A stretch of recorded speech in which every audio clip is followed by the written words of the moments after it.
साथियों, आज हम वाल्मीकि रामायण के बालकांड के 34वें सर्ग की कथा सुनेंगे।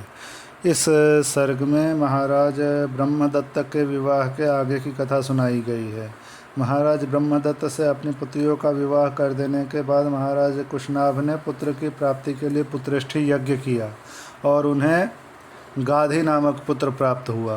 उन्हीं गाधी के पुत्र महर्षि विश्वामित्र हुए, ब्रह्मर्षि विश्वामित्र हुए।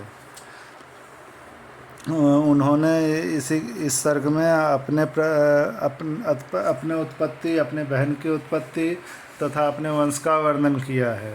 इसके बाद उन्होंने रात्रि का वर्णन किया है और फिर उन्होंने सभी को सोने का आदेश देते हुए खुद भी विश्राम ग्रहण किया है। तो चलिए अब 34वें सर्ग की कथा सुनते हैं।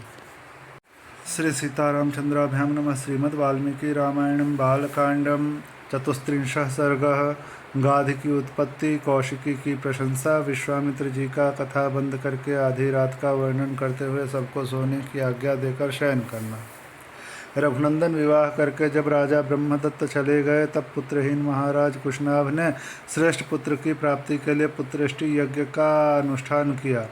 उस यज्ञ के होते समय परम उदार ब्रह्म कुमार महाराज कुश ने भूपाल कुशनाभ से कहा, बेटा, तुम्हें अपने समान ही परम धर्मात्मा पुत्र प्राप्त होगा। तुम गाधी नामक पुत्र प्राप्त करोगे और उसके द्वारा तुम्हें संसार में अक्षय कीर्ति उपलब्ध होगी। श्री राम पृथ्वीपति कुशनाभ से ऐसा कहकर राजर्षि कुश आकाश में प्रविष्ट हो गए, सनातन ब्रह्मलोक को चले गए। कुछ काल के पश्चात बुद्धिमान राजा कुशनाभ के यहाँ परम धर्मात्मा गाधी नामक पुत्र का जन्म हुआ। ककुत्स कुलभूषण रघुनंदन, वे परम धर्मात्मा राजा गाधी मेरे पिता थे। मैं कुश के कुल में उत्पन्न होने के कारण कौशिक कहलाता हूँ। राघव, मेरे एक ज्येष्ठ बहन भी थी जो उत्तम व्रत का पालन करने वाली थी। उसका नाम सत्यवती था। वह ऋचिक मुनि को ब्याही गई थी। अपने पति का अनुसरण करने वाली सत्यवती शरीर सहित स्वर्गलोक को चली गई थी। वही परम उदार महानदी कौशिकी के रूप में भी प्रकट होकर इस भूतल पर प्रवाहित होती है। मेरी वह बहन जगत के हित के लिए हिमालय का आश्रय लेकर नदी रूप में प्रवाहित हुई। वह पुण्य सलिला दिव्य नदी बड़ी रमणीय है। रघुनंदन, मेरा अपनी बहन कौशिकी के प्रति बहुत स्नेह है, अतः मैं हिमालय के निकट उसी के तट पर नियम पूर्वक बड़े सुख से निवास करता हूँ। पुण्यमयी सत्यवती सत्य धर्म में प्रतिष्ठित है। वह परम सौभाग्यशालिनी पतिव्रता देवी यहाँ सरिताओं में श्रेष्ठ कौशिक के रूप में विद्यमान है। श्री राम, मैं यज्ञ संबंधी नियम की सिद्धि के लिए ही अपनी बहन का सानिध्य छोड़कर सिद्धाश्रम में आया था।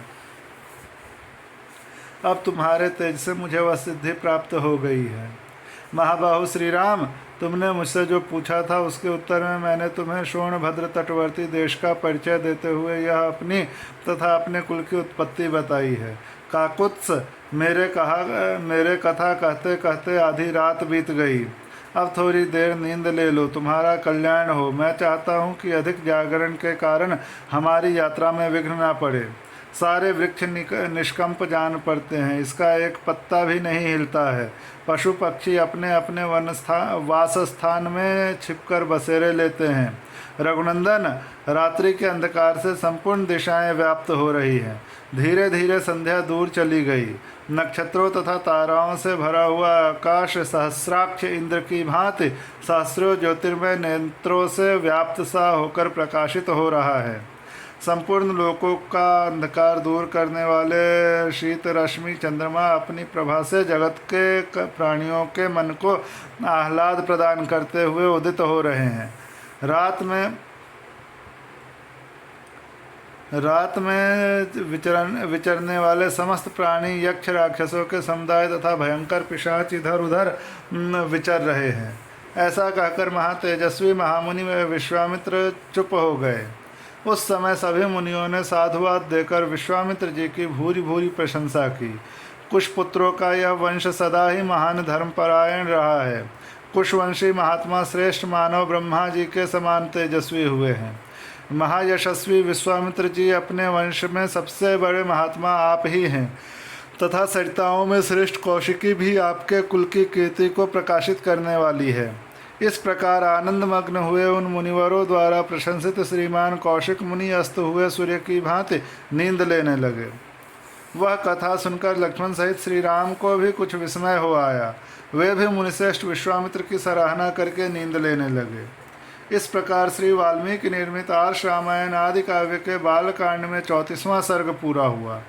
इसमें जो रात्रि का वर्णन है उससे जान पड़ता है कि रात्रि को कृष्ण पक्ष की 9वीं तिथि थी।